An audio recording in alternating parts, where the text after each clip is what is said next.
Hello. We're still here at Comic-Con. We're still streaming live. Roth, I think it's time to talk about Walking Dead. Let's do it. There was a new trailer for Season 5 revealed. Yeah, we talked about this a little bit earlier when we talked about the intro to the day. What The Walking Dead does, which is great for fans of the show, is that when they release the trailer at Comic-Con, they almost immediately release it online as well. So we were able to take a look at that, see what the fans right there in the hall saw. Eric Goldman was actually in that panel. He'll be talking about that a little bit. We have some of the cast coming in tomorrow, so we can really dig in on the past season and then look at what's ahead. But the trailer so far, look, we left them on a cliffhanger, right? Mm-hmm. They're going right back into it. And it's the peril that they're in Terminus. Now, people have their mixed feelings about The Walking Dead, but I gotta say, I like the look of the trailer. Mm-hmm. They're sort of more darker. I mean, look, we knew that they were in a lot of trouble, right? Yeah. But now it's going to be convincing these people, basically, hey, don't eat me, you know? And what kind of bargaining chip do they have to convince them not to eat them? As they have Eugene, who supposedly has the cure for all this, right? Mm-hmm. So they've got all their cards on the line, and they're living among basically what are vipers. I'm talking forever about this trailer, which you could probably watch. That's what we're here for. We're here to analyze, break it down. Yeah, explain. I mean, I think that right now you see sort of Rick and his group living in this very dangerous situation where they're going to have to align themselves with people that are naturally their enemies. I mean, they were about to kill and eat them, and they have to convince them not to do that. But then we also see where Beth is, right? We didn't know Beth just sort of disappeared in her episode. Now we see a little bit of her also in this perilous situation. Mm-hmm. She's sort of part of a group that looks like they're a more organized society that, as the trailer said, they're about the greater good, and in there, that ain't her. Yeah. You mentioned some mixed feelings about Walking Dead. Where do you land? You know, it's funny. I think that the interesting thing for me in reviewing the show is that my interaction with the fan base has often been half of the people seem to think that I am, blindly in love with it, and then half of the people seem to think that I am like, I hate it and I don't love it as much as they do. I think that it's a show that has great moments. I think it has tons of potential still. There are shows that find their strides years down the line. Sure. I think that it hits bumps in the road, I think it really does. What's your take on it? I tend to agree, and I actually fell off after season 2. You haven't watched it at all since season 2. I haven't been keeping up with it. So I mean, you tell me if I should jump back on, but I was just kind of, Yeah, I mean, it's an interesting show that way because I do think it addresses interesting topics, but it does it in a very broad way. I think that's why it reaches a broad audience to some degree, but there's a lot about it that works, Sure. And then there are some things that really, really need some creative help. But I liked the look of this trailer. Last season was very controversial because it took some very different structural shifts. We talked a little bit with Gail Ann Hurd about that yesterday. It sounds like they're going to do a more ensemble season this season and sort of get more on track that way. I'm willing to go into this season with an open mind, knowing that the show absolutely has its flaws, but it absolutely has its good points too. Sure.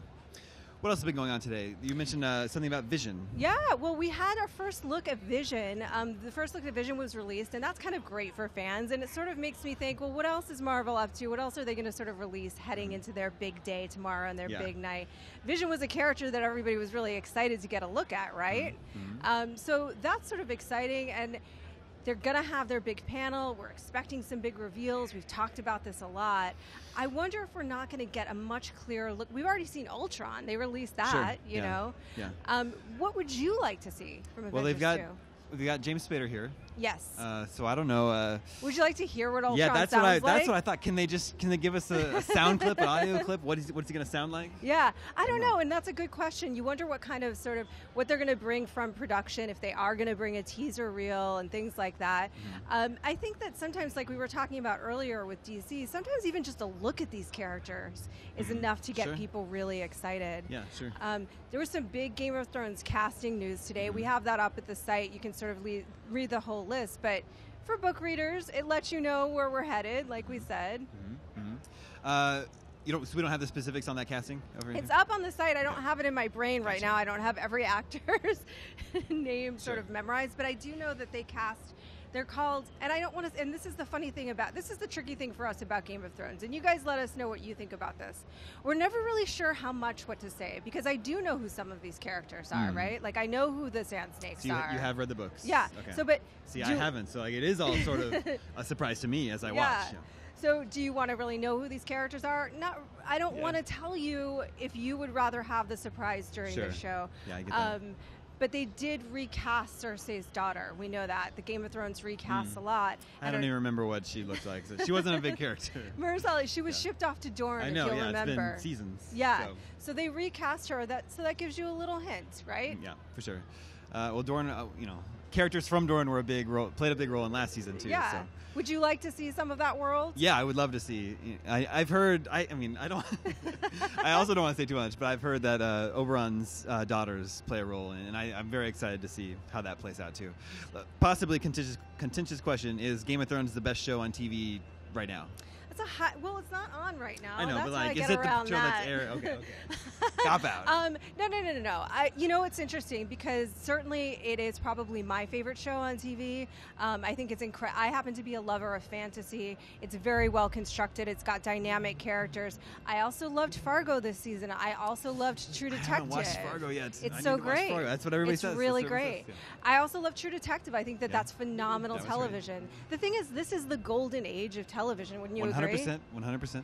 So we have some great television, but at the same time, there are times when you come home, you've had a long day, you want to unwind, and you want to watch something that's lighter, a little more frothy. Sure, you know? but I'll watch, I love Arrow. Yeah. Arrow, fulfills that role for me. I think Arrow's a really fun show. Exactly. Sure. And then you've got True Detective, which is a little bit more challenging for you to watch. For sure. I think that what's great about Game of Thrones and why people respond to it the way that they do, besides that it's got a really phenomenal source material as its base, amazing cast, really well directed and produced, is that it combines those two elements. I think it feels like escapism, but it feels like such rich characters that that it does feel like sort of higher brow television at the same time. Sure.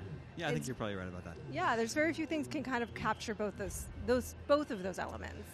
Switching gears, was there a Guardians of the Galaxy panel today? Okay, well, that's the thing. There's no official Guardians of the Galaxy panel, no, because the movie's going to come out, right? Right. So, but yeah, no, there isn't. Okay.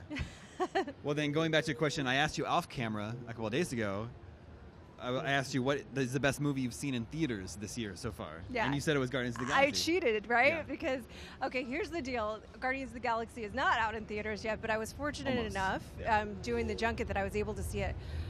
I unabashedly love this movie. I love it so hard. Yeah. You know, it's got space. It's really good to hear. I had no idea if it would how it would turn out. Yeah. Is this one of the ones that you're looking forward to? Yeah, Do you like the comic? I don't read the comics, but I think generally Marvel does a good job with their superhero movies. So I was excited for it. Excited for something different, something a little bit more lighter, with a little more comedic edge to it. So yeah, I was definitely interested to it, but I had no idea how it would pan out. Well, here's the thing about Guardians. So if you like space like I do, like if you sort of imprinted Earth, who doesn't like space? Greg Miller. Greg Miller doesn't like space. That's who doesn't like space, sadly, tragically for him. But if you love things like Star Wars, if you grew up watching, and I don't care, I'm not ashamed to admit it, Flash Gordon, and loving it.